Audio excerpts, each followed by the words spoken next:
ये मेषराम पूरी तरीके से शोषणकारी ताकतों के द्वारा नियंत्रित और संचालित है। एक और व्यक्ति हैं चंद्रशेखर आज़ाद, जिनके कठिन समय में आपने उनका सहयोग किया, फिर आप उनके साथ क्यों नहीं लगे? जन आंदोलन के कई खास करके द ग्रेट चमार जी पर मैंने ऑब्जेक्शन किया कि इससे तो ब्राह्मणवादी ताकतें मजबूत होंगी, क्योंकि जब द ग्रेट चमार आएगा तो द ग्रेट पासी भी बात होगी, द ग्रेट धोबी की बात होगी, और द ग्रेट सैनी की बात होगी, द ग्रेट यादव की बात होगी, और लिहाजा हम फिर बिखर जाएंगे। मानवर काशीराम जी की मूवमेंट को पुनर्जीवित करने के लिए हम किसी के भी पीछे खड़े होने को तैयार हैं। थॉटलेस पर्सनालिटी है और उसके पास रिवोल्यूशन की कोई आइडियोलॉजी नहीं है, वो रिएक्शनरी है। सर, आप जो सर्वजन की फिलॉसफी थी उससे असहमत हैं, बसपा पे आप अलग हुए, फिर अभी आप बामन मेश्राम जी के साथ गए,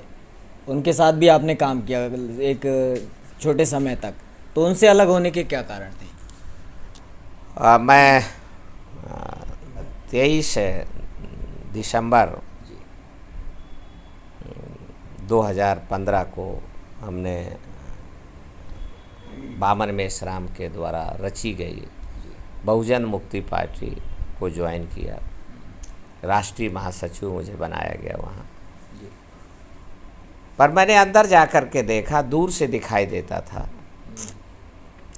कि ये परिवर्तन के लिए अम्बेडकरवादी आंदोलन है, पर अंदर जाके देखा कि वहाँ पर जहाज़ के आगे बैलगाड़ी खड़ी कर दी गई है, जो अम्बेडकरवादी जहाज़ को आगे नहीं बढ़ने देना चाहते हैं।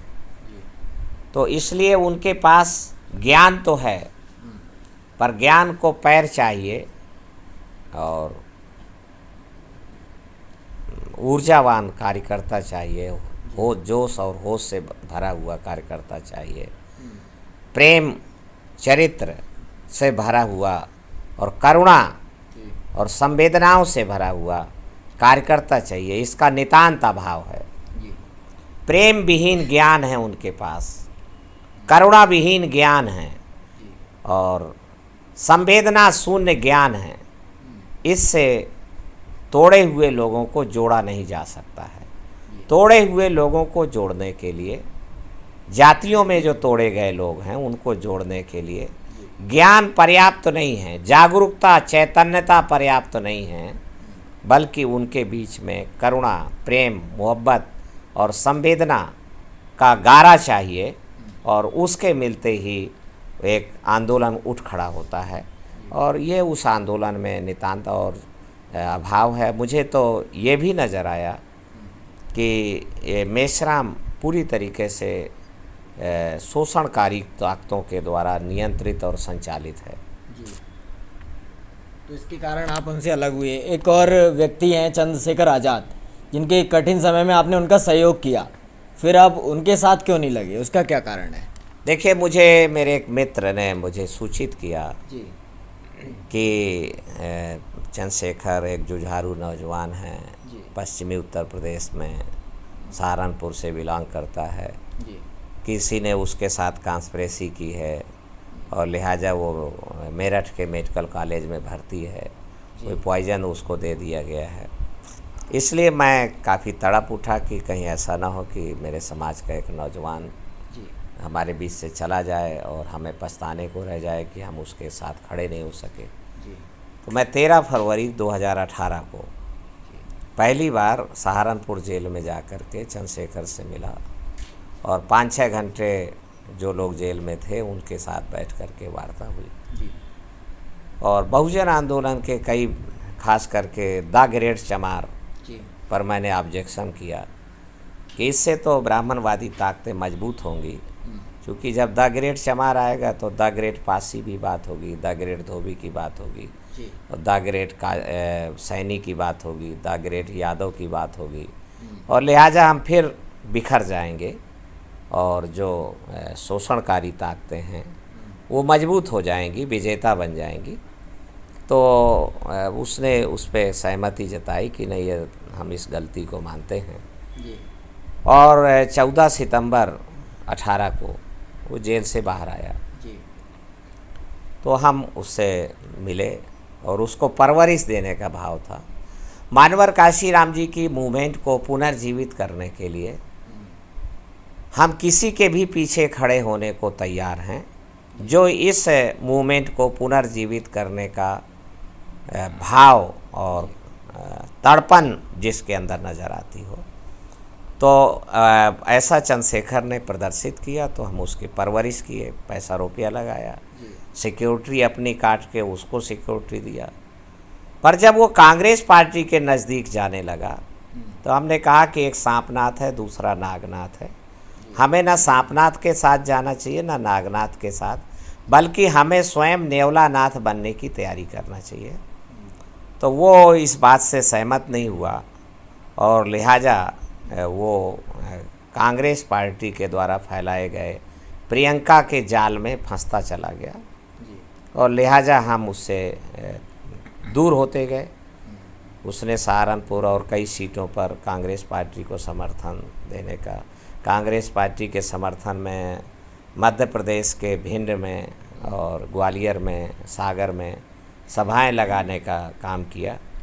तो इसलिए ऐसा हमें स्पष्ट रूप से कि थॉटलेस पर्सनालिटी है और उसके पास रिवोल्यूशन की कोई आइडियोलॉजी नहीं है, वो रिएक्शनरी है।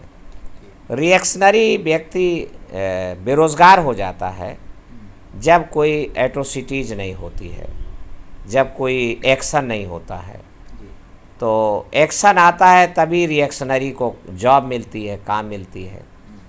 तो अब बड़ा काम है शोषित पीड़ित समाज को तैयार करना, लायक बनाना, उसकी अपनी शक्तियों को पहचान करके उसको सामने लाना कि आपकी ये शक्तियां हैं और इनके बल पर आप खड़े हो सकते हैं, योद्धा बन सकते हैं और युद्ध किया जा सकता है। तो इसलिए जब वो इसके में गंभीर नहीं दिखा तो 16 जून 2019 को हमने फैसला लिया कि हमें ऐसे व्यक्ति और ऐसे लोगों के साथ अपना समय बर्बाद नहीं करना चाहिए। इसलिए हम लोग सामाजिक परिवर्तन मिशन के माध्यम से तो हम लोगों ने वन नेशन वन एजुकेशन, तो शिक्षा, स्वास्थ्य और रोज़गार, ये 3 बड़े मुद्दे हैं जिस पर बहुजन समाज को जन आंदोलन खड़ा करने की ज़रूरत है। तो शिक्षा, खासकर बुनियादी शिक्षा पे बड़ा हमला हुआ है पिछले 20 वर्षों में और एन प्रकारेण बुनियादी शिक्षा ध्वस्त की जा रही है पूरे देश में। और अभी नई शिक्षा नीति जो आ रही है और अखबारों में खबरें आई हैं कि जो उसको भी प्राइवेट सेक्टर में दिया जाएगा और प्राइवेट सेक्टर कैपिटलिस्ट है जो वो मज़दूरों को, शोषितों को एजुकेट नहीं होने देगा, उतना एजुकेट होने देगा ताकि वो फैक्ट्री के काम करने लायक हो जाए, पर ऐसा एजुकेट नहीं होने देगा कि वो शासक बन सके अथवा अपनी पावर के दूसरे सेक्टर में हिस्सेदारी मांग सके और अपने समाधान स्वयं सुझा सके, स्वयं समाधान ले सके। इसलिए ये एक बहुत ही खतरनाक है। हम चाहते हैं कि संविधान के अनुच्छेद 21 का, जिसमें स्पष्ट प्राविधान है और 21 का है जो वो मूल अधिकार है, फंडामेंटल राइट है, उसमें बाबा साहब अम्बेडकर ने लिखा है कि 6 साल से 14 साल तक की उम्र के सभी बालकों को निःशुल्क, अनिवार्य और एक समान शिक्षा का प्रबंध सरकार करे। पर सरकार चूँकि डरी हुई है और कम संख्या वाले लोगों की सरकार है जिनके जनसंख्या ही कम है, तो इसलिए वो डरे हुए हैं कि अगर बच्चा बच्चा शिक्षित हो जाएगा तो शासन अल्पजनों के हाथ से निकलकर बहुजनों के हाथ में चला जाएगा। इसलिए वो लोग शिक्षा को कोलैप्स कर रहे हैं और पूरी शिक्षा व्यवस्था को, बुनियादी शिक्षा को उन्होंने ध्वस्त करने की चाल चली है और अपने बच्चों को, जो इलीट क्लास है, शोषक वर्ग है, जो वो अपने बच्चों को जवाहर नवोदय विद्यालय, केंद्रीय विद्यालय जो सरकार द्वारा संचालित हैं, और निःशुल्क संचालित हैं, वहाँ ले गया है और फिर उन्होंने अपने स्कूल खड़े कर लिए हैं। और वहाँ पर जो कॉन्वेंट स्कूल हैं, पब्लिक स्कूल हैं, मॉन्टेसरी स्कूल हैं, वहाँ पर अपने बच्चों को ले गए हैं। तो अमीर का बच्चा अलग स्कूल में पढ़ रहा है और गरीब का बच्चा अलग स्कूल में पढ़ रहा है। दोहरी शिक्षा प्रणाली एक धोखा है और समानता के और भारत के संविधान की मूल भावना के खिलाफ है। इसलिए हमने कहा कि जब परीक्षाएं देश भर में एक समान हैं तो शिक्षा भी एक समान होनी चाहिए। अफसर हो या मजदूर किसान, सबकी शिक्षा हो एक समान। तो इसको व्यापक जन समर्थन मिला है और हमारी प्लानिंग है कि एक व्यापक जनमत तैयार किया जाए दो मुद्दों पर कि इस देश का जो एग्जिस्टिंग सोशल सिस्टम है, जो वर्ण व्यवस्था द्वारा लिखित रूप में संचालित है, भारतीय जनता पार्टी हिंदुत्व का नारा दे करके वर्ण व्यवस्था को, जाति व्यवस्था को मजबूत करने में लगी हुई है।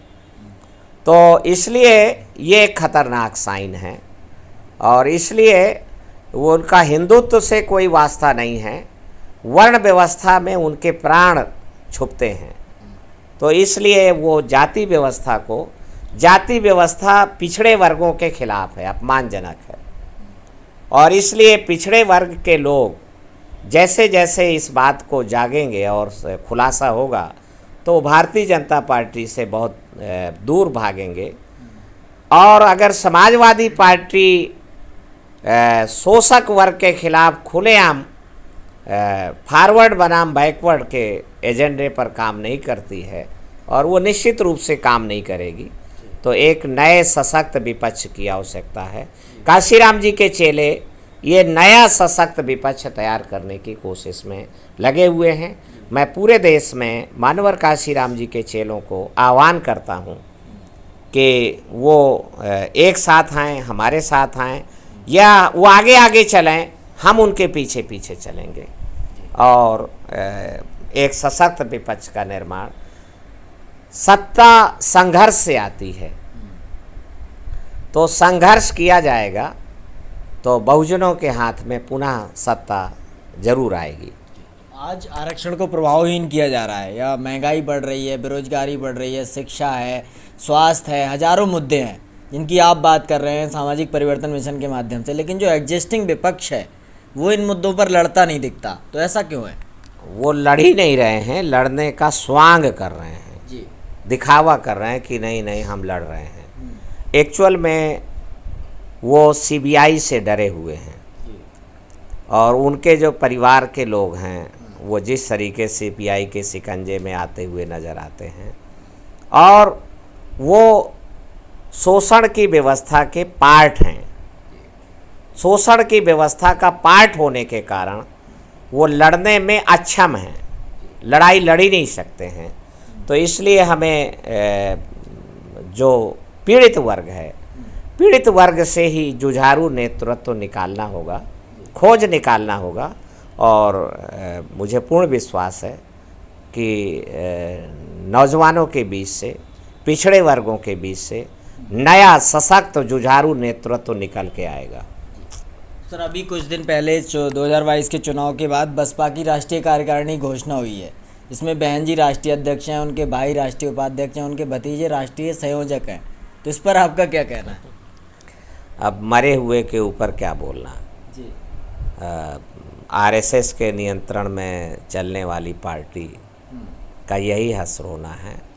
शोषणकारी ताकतों का दलितों को और पिछड़े वर्ग को स्पष्ट संदेश 1936 के बाद से ही रहा है कि इंडिविजुअल जो पर्सन हैं वो जितना धन इकट्ठा करना चाहे कर ले, पर अपने समाज को मजबूत ना करें, समाज को सशक्त मत बनाइए।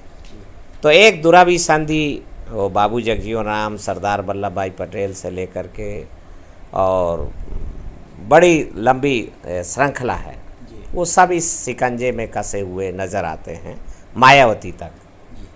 तो इसलिए वो अपना परिवार को मजबूत करने की छूट है, पर समाज को वो मजबूत करें इसकी छूट उनको नहीं है। इसलिए बहुत बड़ी छटपटाहट पिछड़े वर्गों में है, यादव समाज में है। यादव समाज में भी जो जुझारू और नया जो लीडरशिप निकल के आ रही है उनमें बहुत बेचैनी है और वो छटपटा रहे हैं कि हमें लड़ने नहीं दिया जा रहा है। तो वो लड़ने के लिए आमादा है। मुझे पूरा भरोसा है कि जागृति और चेतना के द्वारा एक बड़ा काम होगा। तो सर, इस समय आप सामाजिक परिवर्तन मिशन के माध्यम से सामाजिक आंदोलन चला रहे हैं, आप किसी पार्टी को समर्थन नहीं कर रहे हैं, तो आपका राजनीतिक स्टैंड क्या है अभी?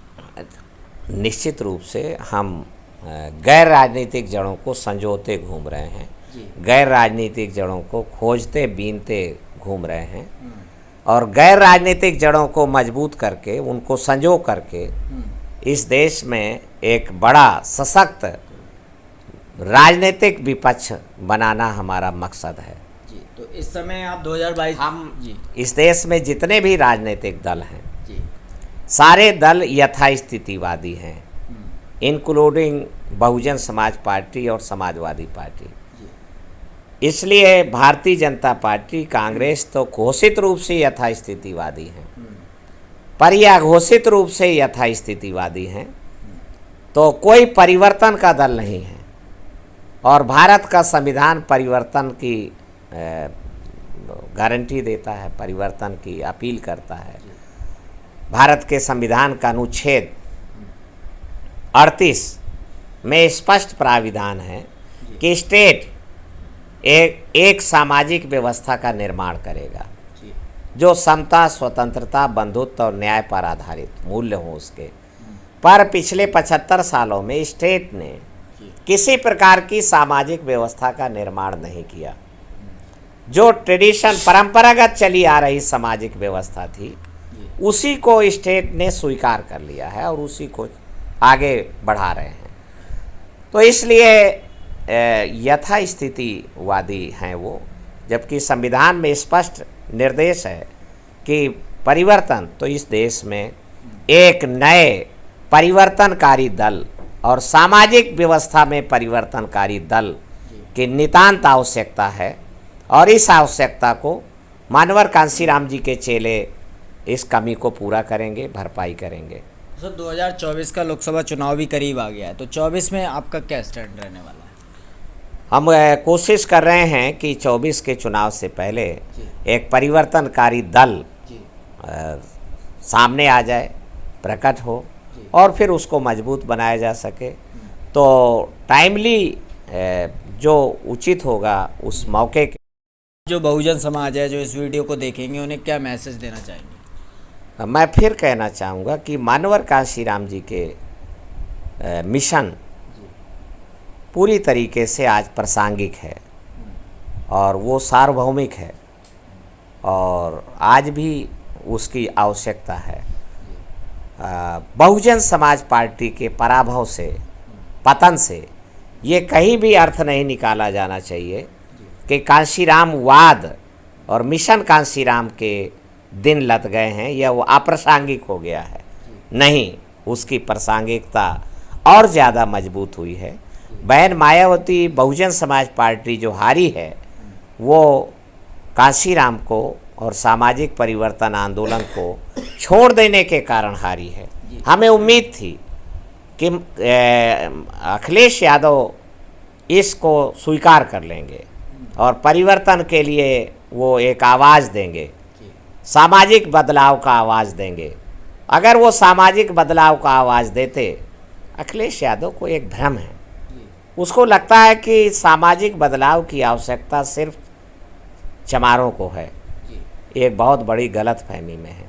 सामाजिक बदलाव की आवश्यकता पाल समाज को है, निषादों को है, प्रजापतियों को है और नाई को है, दर्जी को है, लोहार बढ़ई को है, यानी जो शोषित पीड़ित जातियां हैं उनको सामाजिक बदलाव की आवश्यकता। और मैं कहना चाहता हूं कि जो मार्शल ओबीसी है उसको भी सामाजिक बदलाव की आवश्यकता है अगर वो संपूर्ण रूप से समग्र जागृत हो सके।